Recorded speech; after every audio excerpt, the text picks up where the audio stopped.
For early access to more videos like this, plus exclusive content, community discussions, and more, become a patron at patreon.com/Bruce Poinsett. What's going on, world? It's Bruce, and this is Oregon Kwanzaa Stories, Day 6.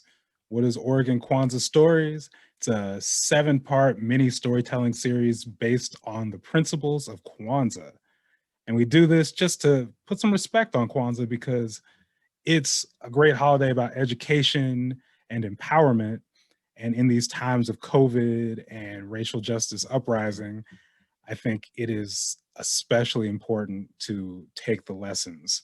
So, if you'd like a quick refresher on the history of Kwanzaa, go to video 1, which is Umoja.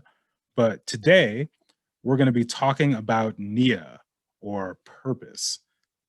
And before we get into that, make sure to drop your stories about Nia in the comments and like, share, and subscribe, and all the other good YouTube stuff so we can continue to grow this page and grow this community. But on to Nia. So we get another from the source of all places. Nice. The principle of Nia means to commit ourselves to the glorious duty of restoring our families, our neighborhoods, and our people to their historical greatness.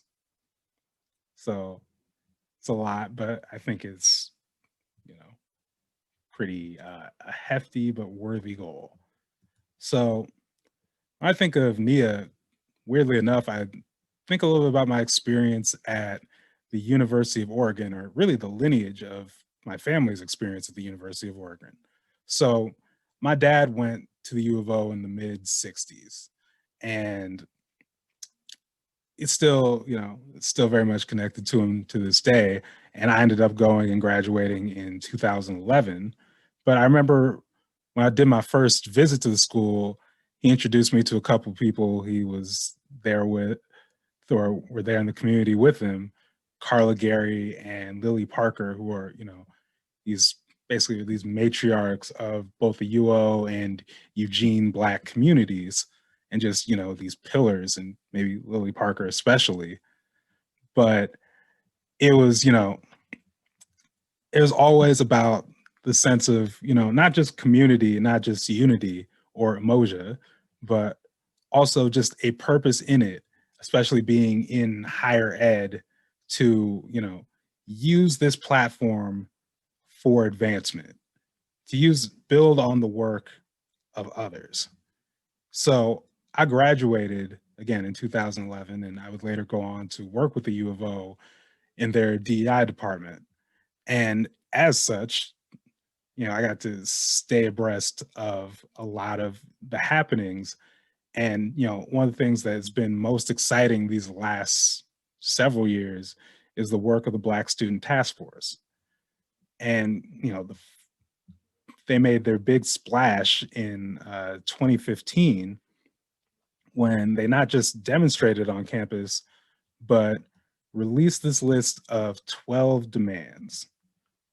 So let us just read through them just to refresh you. Here are the demands. 1, change the names of all of the KKK related buildings on campus. 2, create an African American Opportunities Program that is comparable in scope and impact to the Opportunities Program for the Latino student population and community. 3, commit to creating a funding resource and scholarship initiative that is designed exclusively to support and meet the unique needs of students that identify as Black/African American. 4, commit to having Ethnic Studies 101 as a graduation requirement. 5, commit to creating an academic residential community that will feature African American history and the Oregon Black diaspora. 6, commit to hiring an African American advisor/retention specialist, as well as Black faculty across all academic disciplines, especially major UO departments such as architecture, business, education, math, and science departments. 7, create a substantial endowment fund and support system to fund and open a Black cultural center. 8, commit to creating a Black student leadership task force. 9, commit to conducting seminars and workshops by bringing in a Black faculty from a peer institution who specializes in Black history and contemporary Black issues. 10. Commit to creating a student advisory board for the Office of Equity and Inclusion and Center for Multicultural Academic Excellence. 11. A commitment to immediate change of fraternity and sorority life baseline standards for university recognition. 12. Commit to immediately keeping and publishing data on efforts to increase Black student acceptance, retention, and safety. So that's a lot, but again, when we talk about moving with purpose, a lot of people, when they have demonstrations, it's just the demonstration and it stops there.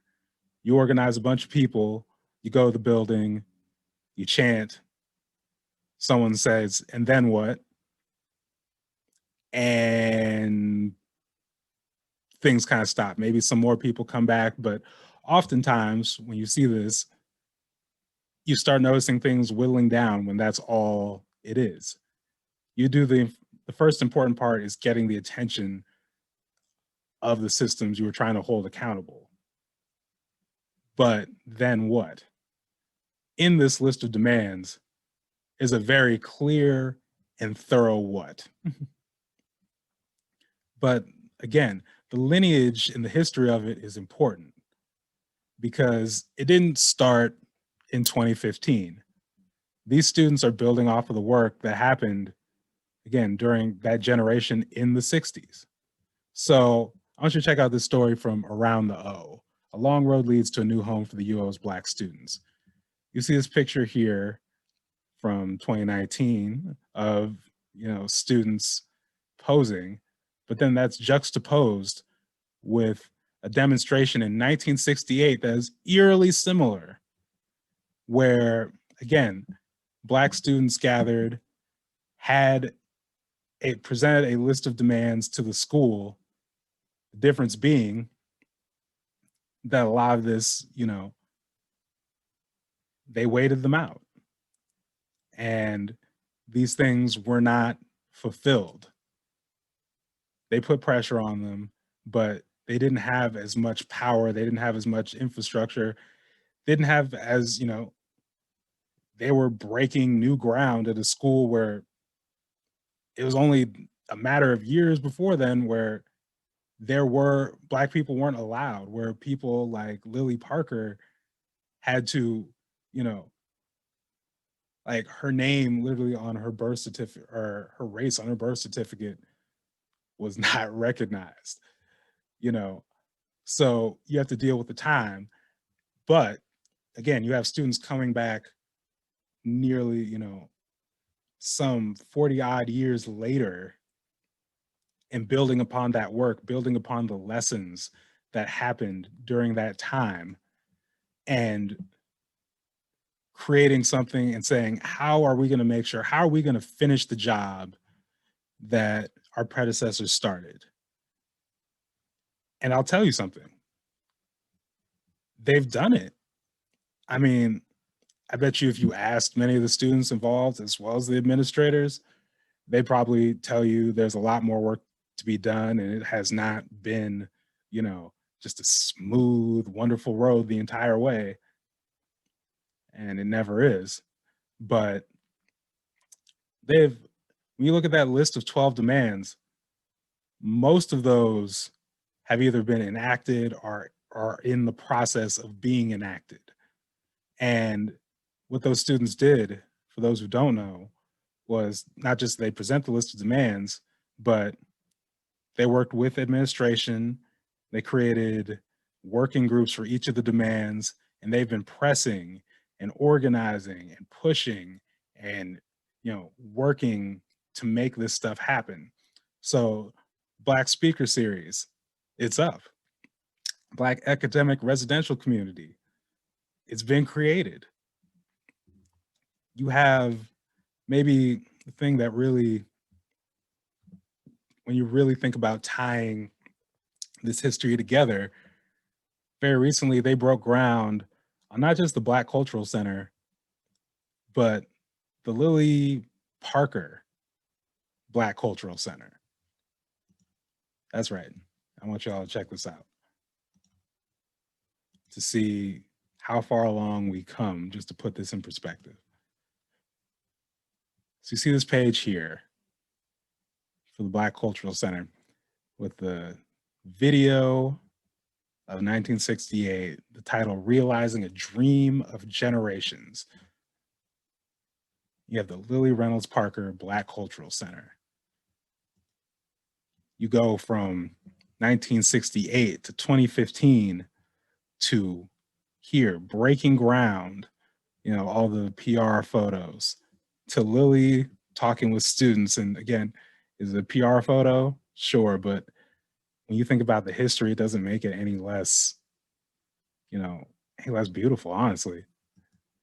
And you think about all that work, again, there's still so much to do. But when you talk about how these students move with purpose in the spirit of their ancestors to both uplift their ancestors and uplift their predecessors and uplift those who are coming after them, to where today you have this building that will be there for that next generation, those generations after it, to gather and do the work and continue building. And that's what we mean when we talk about purpose.